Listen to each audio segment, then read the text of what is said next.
ऐसे ही काफी समय बीत जाता है और वो दोनों कॉलेज में चली जाती हैं। एक दिन निशा जब कॉलेज में अकेले बैठी थी तो उसे एक लड़का दिखता है।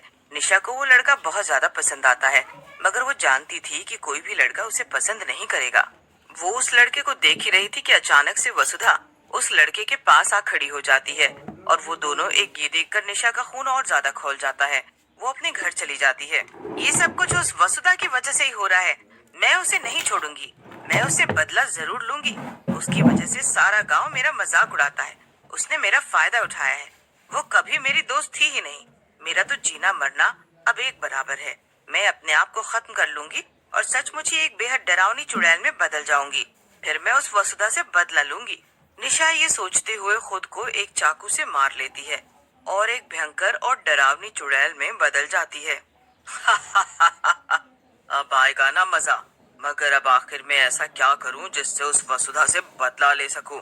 उससे बदला लेना ही मेरा मकसद है। ये सोचते हुए चुड़ैल अपनी खिड़की से बाहर देखती है और उसे अपना बगीचा दिखाई देता है। निशा के बगीचे में बहुत से सेब के पेड़ लगे हुए थे। उन सेबों को देखकर चुड़ैल को एक तरीका सूझता है। उसे याद आता है कि वसुधा को उसके बगीचे के सेब बहुत पसंद थे। वाह, क्या तरीका सूझा है तुझे। इस वसुधा को मेरे बगीचे के सेब बड़े पसंद थे ना। अब उसे मेरे बगीचे में जहरीले सेब खाने पड़ेंगे और फिर मैं उसे हमेशा हमेशा के लिए अपने इस घर में कैद करके रख लूंगी और उसे बहुत तड़पा तड़पा कर मारूंगी। इतना कहकर चुड़ैल अपने घर पर और अपने सेब के पेड़ों पर जादू करती है।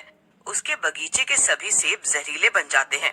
धीमे धीमे ये बात पूरे गांव में फैल जाती है कि निशा मरकर एक डरावनी चुड़ैल में बदल गई है और कोई भी उसके घर के पास से ना गुजरे।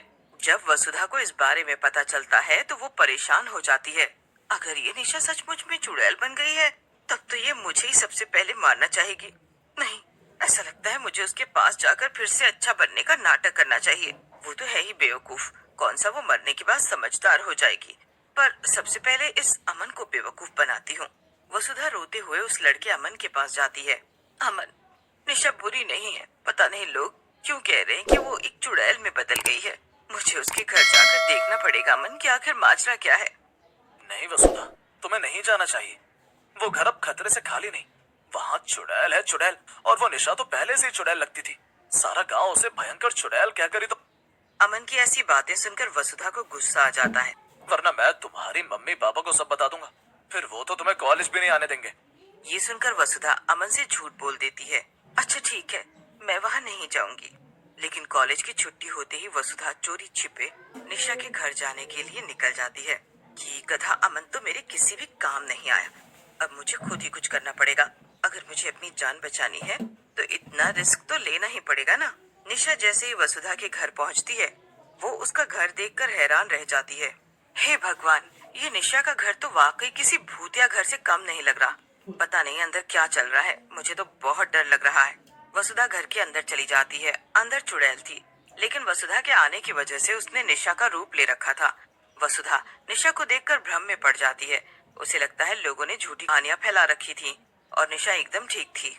निशा, मुझे पता ही था तुम्हें कुछ नहीं हुआ है, मगर ये गांव वाले पता नहीं क्या अनाप शनाप बक रहे थे। देखो ना। हाँ वसुधा, मुझे क्या होगा, मैं तो एकदम ठीक हूँ। लोग तो हमेशा से ही मेरे बारे में उल्टा सीधा कहते चले आए हैं। अब मैं एक एक के घर जाकर सफाई तो नहीं दे सकती हूँ ना। इसीलिए जिसको जो बोलना है बोल दो। हाँ, ये तुमने बिल्कुल ठीक कहा। तो ये सब छोड़ना वसुधा, चल हम बगीचे में चल के बैठते हैं। आज पेड़ों पर बहुत ही रसीले सेब लगे हुए हैं। चल, मैं तुझे फिर से मेरे बगीचे के सेब खिलाती हूँ। ये सुनकर वसुधा लालच में आ जाती है। उसे वाकई में निशा के बगीचे के सेब बहुत अच्छे लगते थे। उसे लगने लगता है कि निशा को उसकी बातों का यकीन भी हो गया है। वसुधा निशा के साथ उसके बगीचे में चली जाती है और दोनों वहाँ बैठ जाती हैं। तभी निशा पेड़ से तोड़े हुए कुछ सेब लाकर वसुधा को दे देती है। शुक्रिया निशा, आज इतने दिनों बाद तुझे देखकर मुझे वाकई में बहुत अच्छा लग रहा है। तो भी क्या बात करती है वसुधा, ये तो सरासर झूठ है। भला मेरी शक्ल देखकर किसको अच्छा लग सकता है। नहीं निशा, मेरा मतलब था इतने दिनों बाद ऐसा लग रहा है जैसे हम दोनों वापस दोस्त बन गए हैं। क्या कुछ भी वसुधा, खैर ये सेब खाना जल्दी से। वसुधा वो जहरीले सेब खा लेती है और वो जैसी सेब खाती है निशा वापस चुड़ैल में बदल जाती है। ये क्या निशा, तो वाकई में चुड़ैल में बदल गई। वसुधा ने इतना बोला ही था कि तभी वो बेहोश हो जाती है। थोड़ी देर बाद जब वसुधा को होश आता है, चुड़ैल उसके ठीक सामने खड़ी थी। वसुधा उसे देखकर बहुत घबरा जाती है। क्या ये तूने क्या किया मेरे साथ डायन? जल्दी बता मुझे, वरना अच्छा नहीं होगा। तेरा तो बात करने का तरीका ही बदल गया वसुधा। अभी तक तो बड़े प्यार से बात कर रही थी। वैसे अभी बताती हूँ मैंने किया क्या है। चुड़ैल पास में रखा एक शीशा उठाती है और वसुधा को उसका चेहरा दिखाती है। वसुधा खुद को जहरीले सेब, और कुछ ही दिनों में इस सेब के असर से तू मर भी जाएगी। लेकिन मैं चाहती थी कि मरने से पहले तुझे भी एहसास हो कि मुझे कैसा लगता था। अब तू ऐसे ही गांव भर में घूमेगी। नहीं, मैं ऐसे बाहर कभी नहीं निकलूंगी। इससे तो अच्छा मैं मर ही जाऊं। अभी की अभी मुझे पहले जैसा कर दे, वरना मैं तुझे मार डालूंगी। मर तो मैं पहले से ही गई हूँ वसुधा। अब तू मुझे क्या मारेगी? अब तो मेरी बारी है।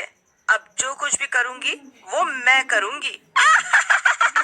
लेकिन तभी कई गांव वाले चुड़ैल के घर में अचानक से घुस जाते हैं और उसे पकड़ लेते हैं।